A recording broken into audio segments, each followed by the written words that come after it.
हम पढ़ेंगे दीप्ति मिश्रा की एक हिंदी नज़्म, पहले हिंदी में, बाद में इसका उर्दू तर्जुमा। वैधव्य। तुम्हारा एकदम से यूं चले जाना मात्र दुर्घटना नहीं, ये लंबा सिलसिला है तमाम छोटी बड़ी दुर्घटनाओं का, जो घटती ही रहती हैं कभी समाज में,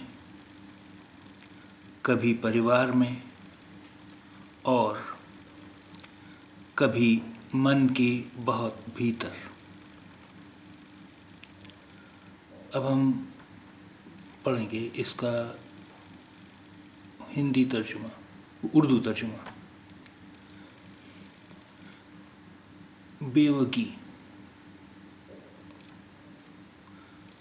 तुम्हारा एकदम से यूं चले जाना महज हादसा नहीं, एक लंबा सिलसिला है तमाम छोटे बड़े हादसात का, जो होते ही रहते हैं कभी समाज में, कभी ख़ानदान में और कभी दिल के बहुत अंदर।